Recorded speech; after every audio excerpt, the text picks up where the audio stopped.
Hey, what's up, everybody? Cappuccino, got that Family Fitness and Life podcast. Sitting with me, I told you guys, we're doing a little series where I'm sitting here talking with different trainers, trying to figure out, what's their story? What got them into the world of athletics or fitness or whatever? And I got my dude, D. Felder, up in here, a.k.a. Derek Felder. I say AKA to your real name, right? Trainer D. Trainer D from Ridiculously Fit, one of the gyms that I also frequent a lot. And D, you kind of like, you got a boxing background, right? Yes. What got you into wanting to mold yourself to becoming a fit person, AKA trainer? What made me want to become a trainer? Yeah. To get this out the way, it's not a badge of honor, but I want to briefly expound on my experience with the penal system. Oh. I was incarcerated for 12 years. Okay. And during that time, I just studied and I worked out a lot. Mm-hmm. So once I was introduced to the science and the book knowledge of it, I just became intrigued with the world of fitness, and I wanted to take it a step further, not just working out and lifting heavy steel and pull-ups and push-ups Right. and dips or what have you, but I really wanted to learn the intricacies of fitness. So I got my certification in 2008. Okay. When I got out, I just took it to another level. I worked with a gym, nice gym, Mm-hmm. for a while, and then I had the opportunity to open my own facility, which was the boxing program. And fortunately, it's right across the hall from the gym that I was working at. And I opened up Ridiculously Fit in February of this year, and it's been doing wonderful. It's been doing great. Now, let's take it back a little further, because I thought of you as just a boxer. Like, I thought you came from a boxing background, but I didn't know about the whole, penal system. Yeah. We just see what it is, jail. Yeah. So, I mean, were you boxing before you got in jail, or how did that go down? Yes. I was a boxer out of Bosie's gym, which is in Germantown. Well known, highly respected trainer. Everybody in Philly knows who Bosie is. His sons, Farah and Pooh Ennis.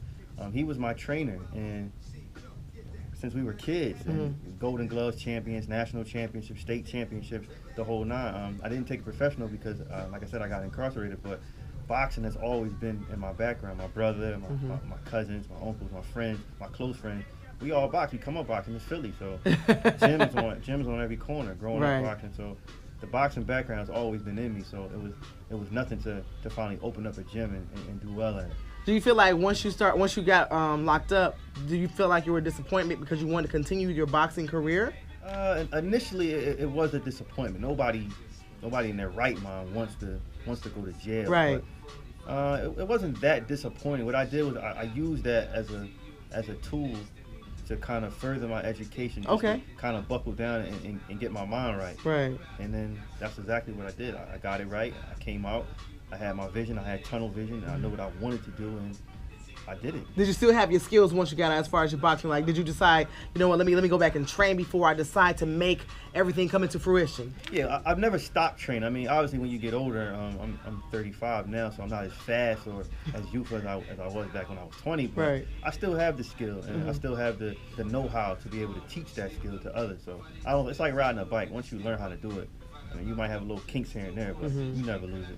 So, and I mean, of course, with Ridiculously Fit, you incorporate the boxing in there as well. But you said you came from a background with your brothers and your cousins and all that. I mean, what was instilled in you guys? Let me do the boxing instead of running track, playing football or whatever.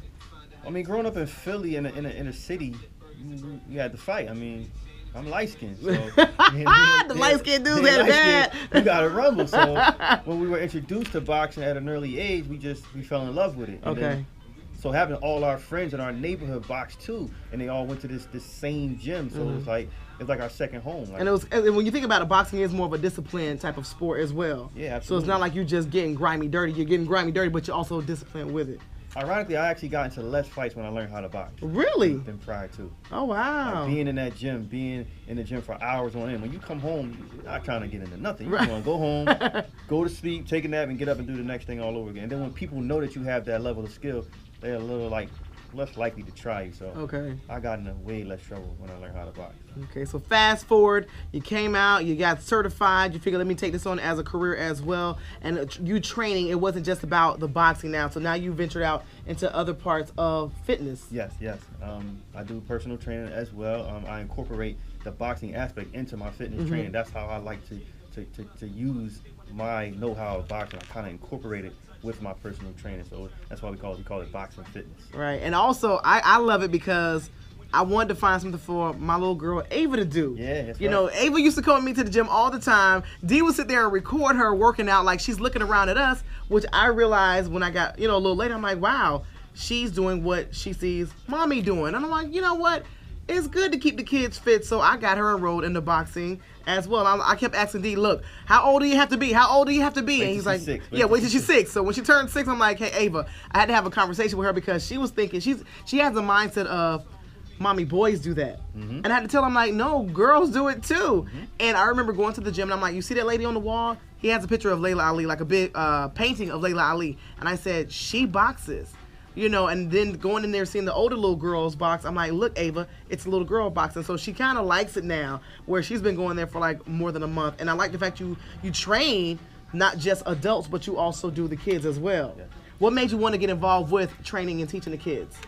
Well, training the kids was always my specialty. That was like my niche training. So that was nothing new to me. But I like working with the youth because for some reason kids don't pretend that they know a thing. Okay. As opposed to adults. They're so kind of like, it's kind of like trying to unwind 30, 40 years of whatever it is that they were doing. Kids, Right. they don't have that much. So whatever I'm giving them, they're absorbing it. And with Ava, I watched her kind of grow a little bit. And when she turned 6, she sprouted up, and her maturity level just grew. So when I finally got a chance to work with Ava, it was great. And she does good, and she's actually good at it. Yeah, I love walking by and seeing the kids in their box. Like, I'll stop, even if my child is not in there, I'll stop and just look in the window, and I'm sitting there smiling. I'm like, look at all these little boys, little girls. I'm like, they are really into it, and I love that. And it's funny because I feel like, in my opinion, I feel like, wow, he works very well with the kids. Like I say, the adults, we can be a little stubborn. Yeah. I ain't gonna lie, I sit there and complain, D, I don't wanna do this.